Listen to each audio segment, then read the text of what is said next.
Hello students. बेटा, आज की जो क्लास है वो क्लास 11th वाले बच्चों के लिए है और क्लास 11th में आज चैप्टर स्टार्ट हो रहा है, chapter number 2, structure of atom. तो स्ट्रक्चर ऑफ एटम में सबसे पहले हम आपको बताने जा रहे हैं एटॉमिक नंबर। एटॉमिक नंबर के बाद बताएंगे हम आपको एटॉमिक मास क्या होता है, फिर उसके बाद बताएंगे सेल्स क्या होता है, सब सेल्स क्या होता है, ऑर्बिटल्स क्या होता है। इन सभी टॉपिक पर आज चर्चा करने वाले हैं। तो चलिए देखते हैं बेटा एटॉमिक नंबर क्या होता है। सभी बच्चे जानते हैं कि क्लास 9th में आप लोगों ने इस टाइप की स्ट्रक्चर को देखा होगा, बनाया भी होगा। ये मैंने एक एटम बना रहा हूँ। एटम के अंदर बेटा एक न्यूक्लियस है।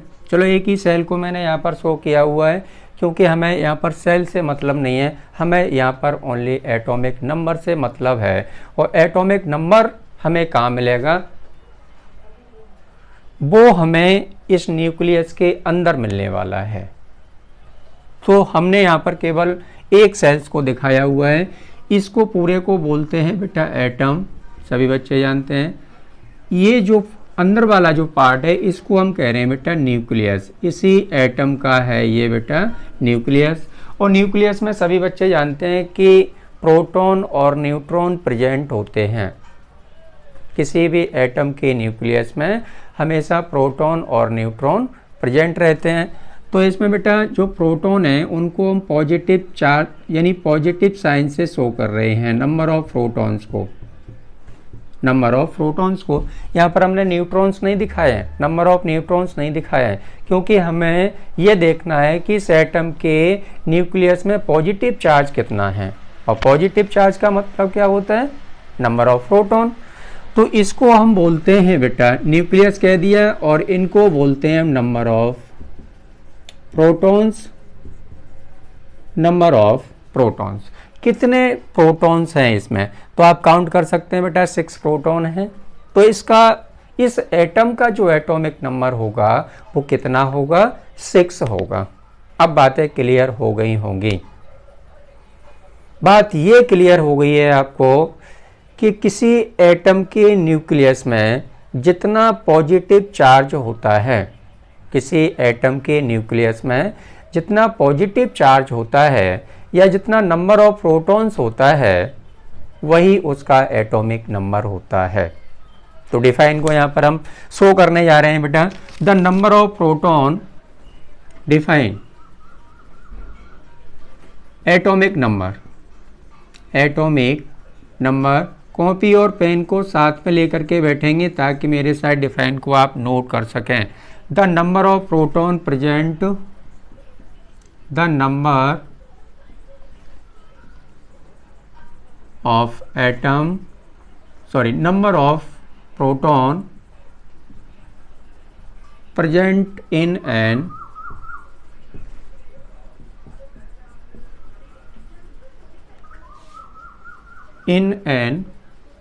atomic nucleus,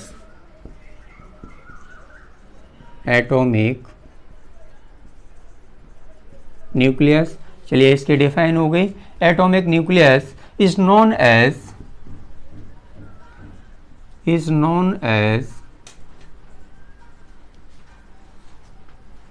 इधर लिख देता हूं मैं, is known as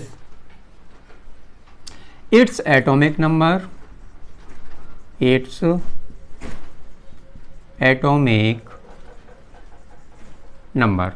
atomic number को हम बेटा कैपिटल Z सिंबल से डिनोट करते हैं। तो it is denoted by,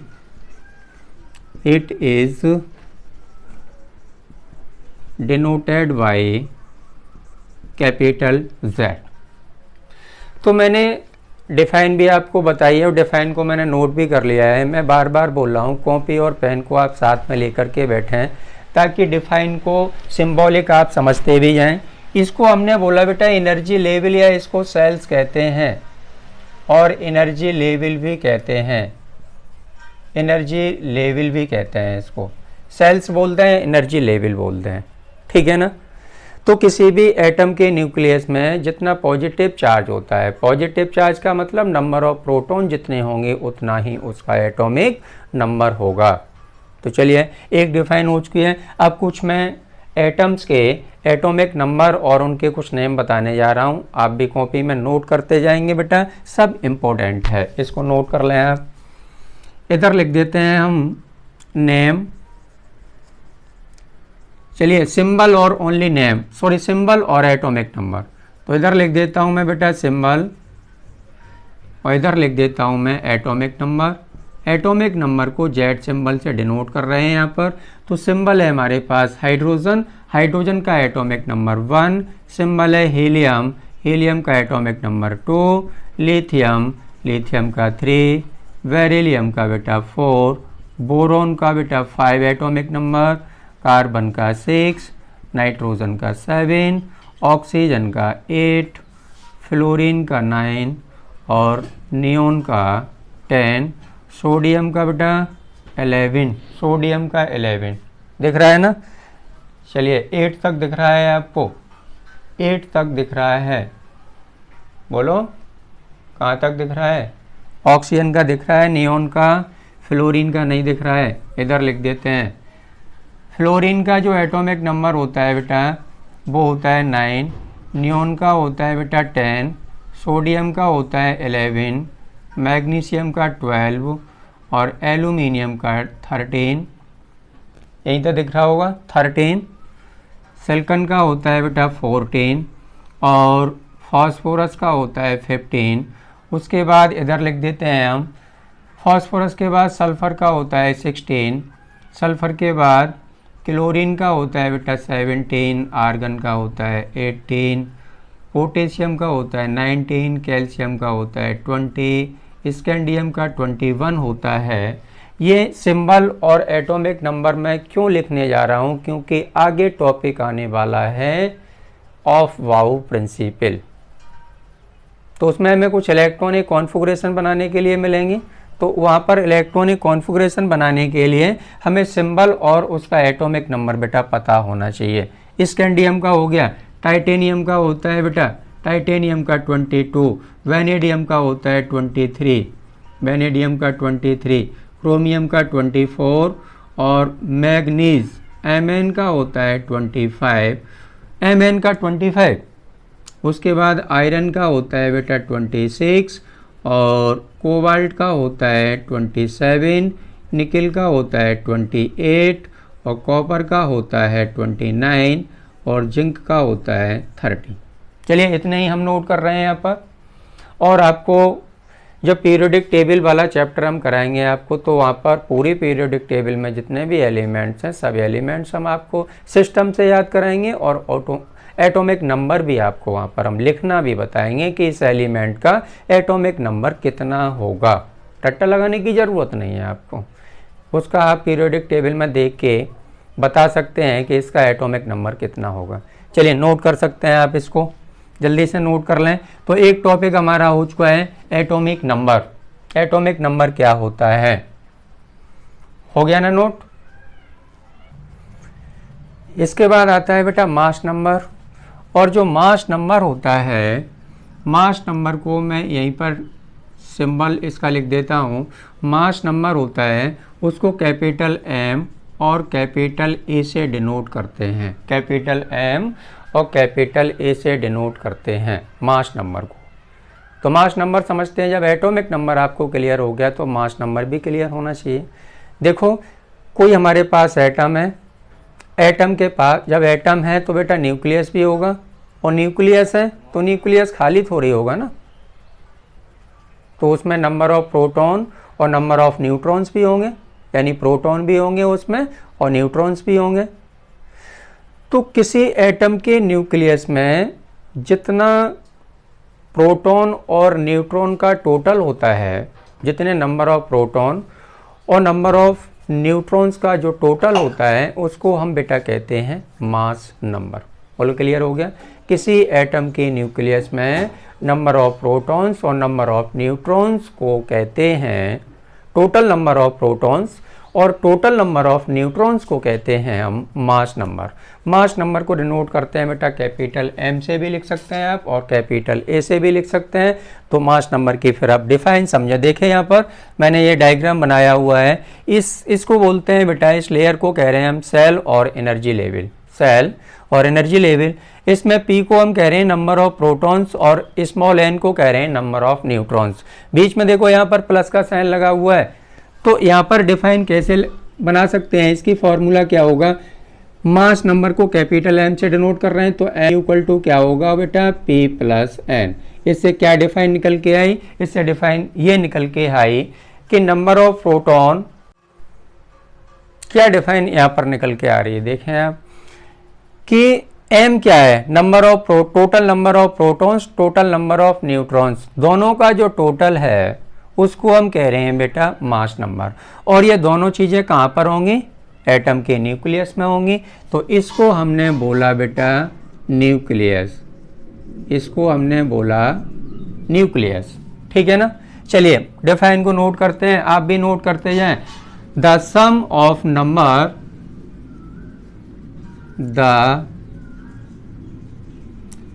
the sum of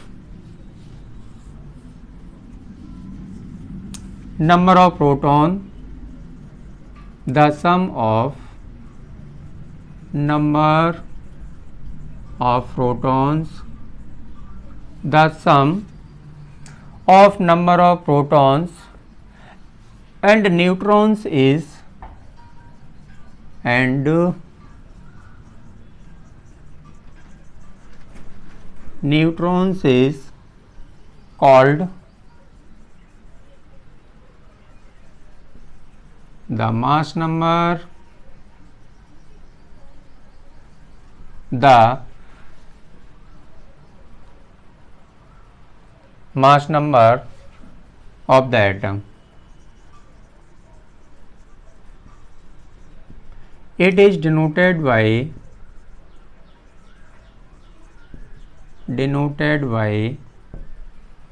capital M और capital A। कैपिटल M और कैपिटल A, इसको हमने बोला बेटा मास नंबर, मास नंबर, इसको हम कह रहे हैं बेटा नंबर ऑफ प्रोटॉन्स, इसको बोल रहे हैं नंबर ऑफ न्यूट्रॉन्स। इतनी बातें क्लियर हो गई होंगी। मास नंबर, चलिए कुछ मास नंबर हम आपको बताते हैं, है ना।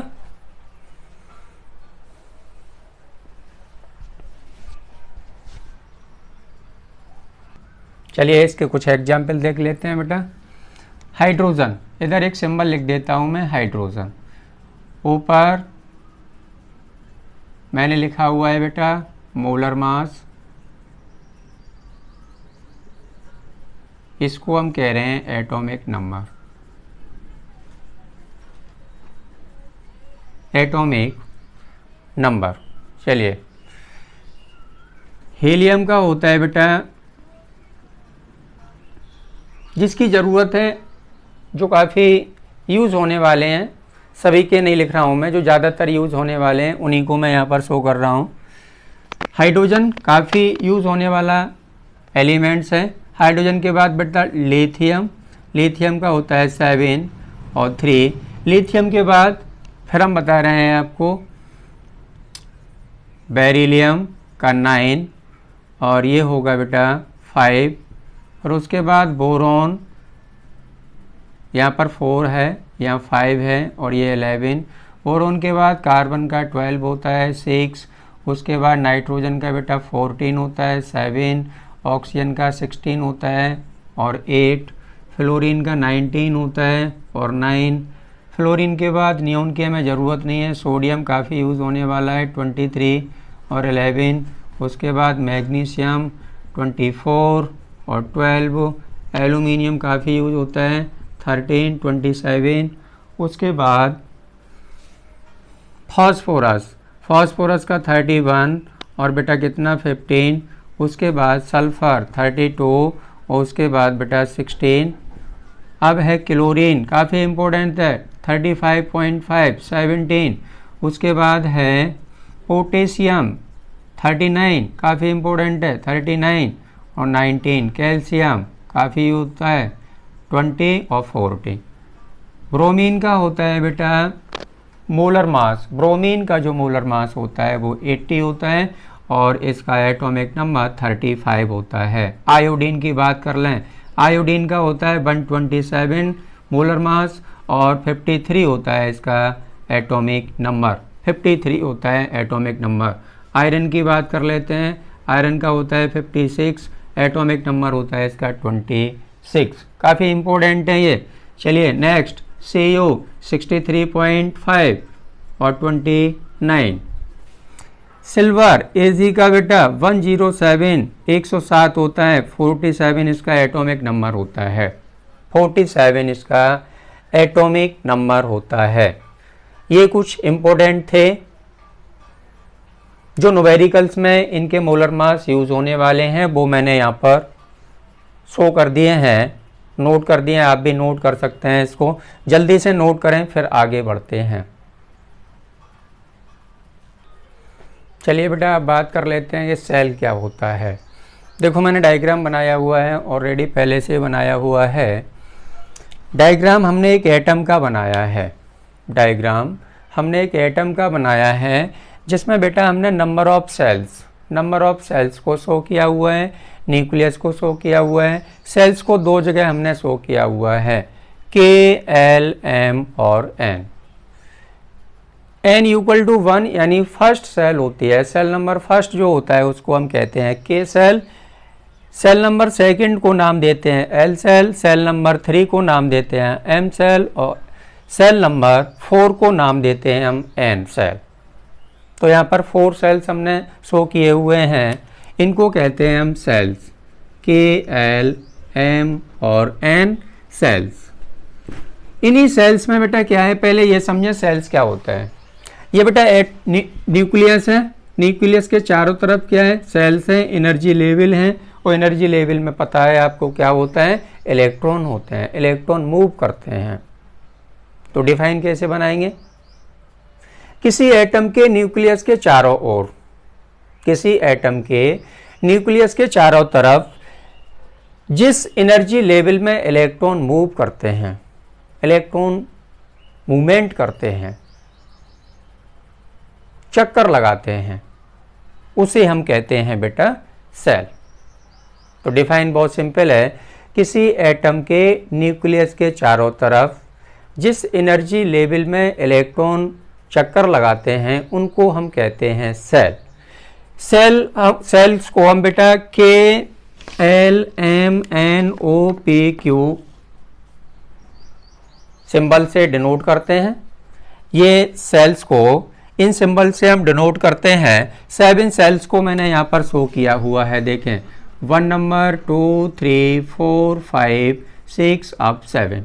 अब देखें आगे क्या है, इसी नंबर ऑफ सेल्स में मैंने एक चीज़ और बताई है कि सब सेल क्या होता है। बेटा सेल नंबर 1 में एक ही सब सेल होता है जिसको हम सब सेल भी कह रहे हैं, सब ऑर्बिट भी कह रहे हैं और एजीमुथल क्वांटम नंबर भी कह रहे हैं। तो यहाँ पर n यानी सेल नंबर 1 बोलें तो क्या बोलें, K सेल्स बोलें हम। तो K सेल्स में एक सब सेल होता है जिसको कहते हैं S सब सेल। देखो ये दिखाई दे रहा है आपको। L सेल में 2 सब सेल होते हैं S और P, M में होते हैं 3 S P D और N में होते हैं बेटा 4 S P D और F।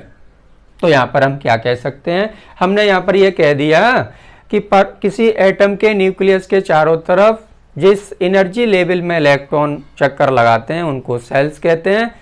और यहाँ पर बात आती है अब सब सेल क्या होता है, तो हम कह सकते हैं कि सेल्स के जो पार्ट्स होते हैं, बेटा यहाँ पर देखो ये सेल है तो ये सब सेल है, ये सेल है, ये सब सेल है। यहाँ पर सेल है L, इसके पार्ट कितने हैं, 2 पार्ट हैं S और P, S और P।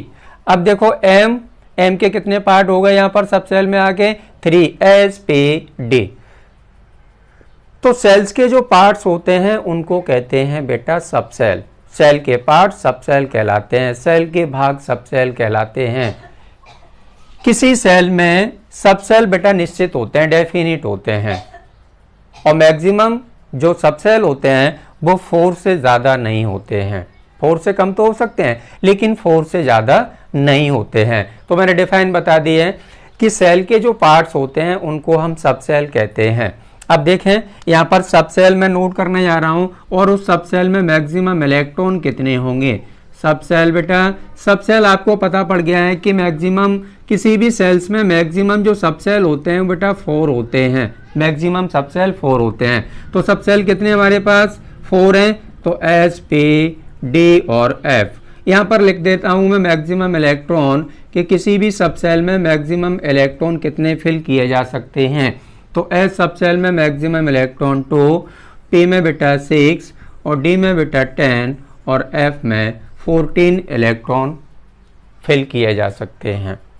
यहाँ पर 2 बातें क्लियर हो गई। कौन कौन सी बेटा, एक तो सब सेल क्या होता है, दूसरी बात सब सेल क्या होता है, और किस सेल में कितने सब सेल होते हैं ये भी बात क्लियर हो गई है। किस सब सेल में कितने मैक्सिमम इलेक्ट्रॉन होते हैं ये भी बात क्लियर हो चुकी है।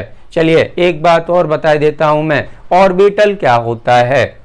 ऑर्बिट तो मैंने बोला ऑर्बिटल क्या होता है बेटा, सेल में सब सेल होते हैं और सब सेल में ऑर्बिटल होते हैं, याद रखना।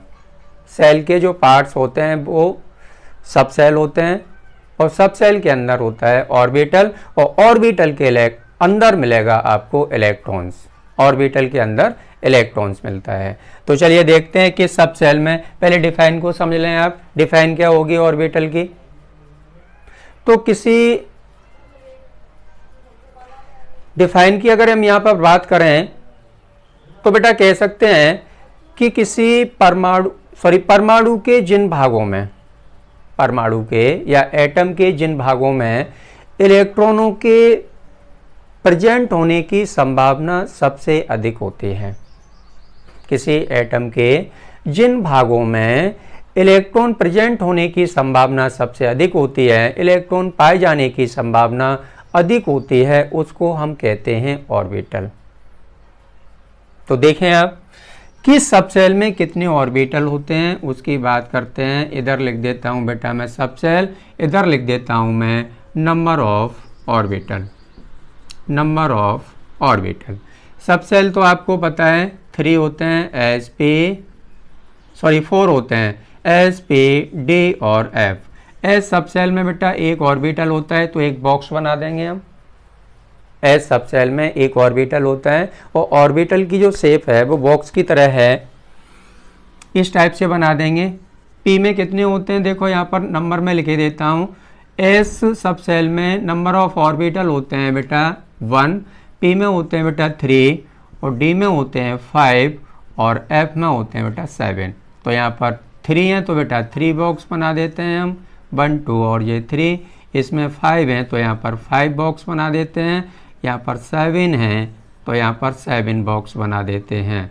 3 4 5 6 7। चलिए ऑड नंबर होता है किसी भी सब सेल में, किसी भी सब सेल में जो ऑर्बिटल होते हैं वो भी बेटा डेफिनिट होते हैं और इनका एक ऑड नंबर होता है, और इनका एक ऑड नंबर होता है। देखो 1 3 5 और 7।